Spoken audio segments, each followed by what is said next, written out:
ಏಕಮೇವಾದ್ವಿತೀಯ ರೂಪಾನೇಕ ಜೀವರೊಳಿದ್ದು ಪ್ರತ್ಯೇಕ ಕರ್ಮವ ಮಾಡಿ ಮೋಹಿಸುತ್ತಿಪ್ಪ ತಿಳಿಸದಲೇ. ಮೂಕಬಧಿರಾಂಧಾದಿ ನಾಮಕ ಈ ಕಳೇವರದೊಳಗೆ ಕರೆಸುವ ಮಾಕಳತ್ರನ ಲೌಕಿಕ ಮಹಾಮಹಿಮೆಗೆ ನೆಂಬೆ.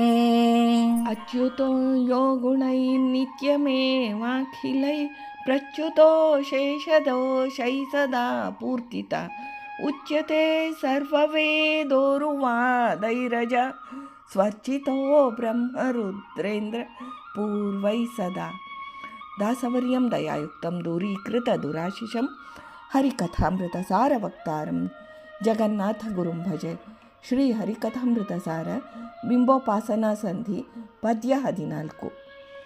ಏಕಮೇವ ದ್ವಿತೀಯ ರೂಪ ಅನೇಕ ಜೀವರೊಳಿದ್ದು ಎಂಬ ಈ ಪದ್ಯದಲ್ಲಿ ಶ್ರೀ ಜಗನ್ನಾಥದಾಸಾರ್ಯರು ಏಕಮೇವ ಅದ್ವಿತೀಯನಾದ ಶ್ರೀ ಪರಮಾತ್ಮನ ಮಹಾಮಹಿಮೆಗಳನ್ನು ಹೇಳುತ್ತಾರೆ. ಏಕಮೇವ ಅದ್ವಿತೀಯ ಇದು ಶ್ರುತಿವಾಕ್ಯ. ಏಕಮೇವ ಶ್ರೀಮನ್ನಾರಾಯಣನು ಒಬ್ಬನೇ, ಅದ್ವಿತೀಯ ಅವನನ್ನು ಹೊರತುಪಡಿಸಿ ಅನ್ಯರಾದ ಎರಡನೆಯವರು ಬೇರಾರೂ ಇಲ್ಲ ಎಂದರ್ಥ. ಶ್ರೀ ಪರಮಾತ್ಮನಿಗೆ ಸಮರಾರೂ ಇಲ್ಲ, ಅಧಿಕರೂ ಇಲ್ಲವೆಂದು ಹೇಳುವುದು ಇನ್ನೇನು. ಸಮಾಭ್ಯಧಿಕ ಶೂನ್ಯನಾದ ಸರ್ವೇಶ್ವರನು ಮೂಲ ರೂಪದಿಂದಿದ್ದಾಗ್ಯೂ ಅನೇಕ ಜೀವರುಗಳಲ್ಲಿ ಆಯಾಯ ಅಧಿಷ್ಠಾನಗತನಾಗಿ ಅನಂತ ರೂಪಗಳಿಂದ ಬಿಂಬನಾಗಿ ಅಂತಸ್ಥನಾಗಿದ್ದಾನೆ.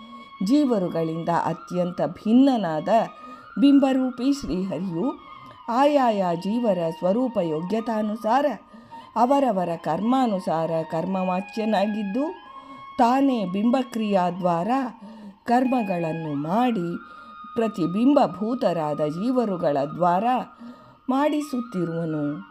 ತಾನೇ ಸರ್ವತಂತ್ರ ಸ್ವತಂತ್ರನಾಗಿದ್ದು ಕರ್ತೃನಾಗಿದ್ದರೂ ತನ್ನ ಕರ್ತೃತ್ವವನ್ನು ಜೀವರಿಗೆ ತಿಳಿಸದಲೇ ತಾನೇ ಸಕಲ ಕರ್ಮಗಳಿಗೂ ಕರ್ತರೆಂಬ ಅಹಂ ಕರ್ತೃತ್ವಾಭಿಮಾನವನ್ನು ಬಿಟ್ಟು ಜೀವರನ್ನು ಮೋಹಗೊಳಿಸುವನು.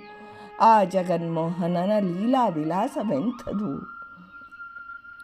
ಜೀವರ ಸ್ಥೂಲ ದೇಹಾಂತರ್ಗತನಾಗಿ ಅವರೊಳಗೆ ಅವರಿಗೆ ಅರಿಯದಂತಿದ್ದು ಮೂಕರಲ್ಲಿದ್ದು ಮೂಗನೆಂತಲೂ ಬಧಿರ ಕಿವುಡರಲ್ಲಿದ್ದು ಕಿವುಡನೆಂತಲೂ ಅಂಧ ಕುರುಡರಲ್ಲಿದ್ದು ಕುರುಡನೆಂತಲೂ ಅದೇ ಅದೇ ನಾಮಗಳಿಂದ ಕರೆಯಿಸುತ್ತಾನೆ.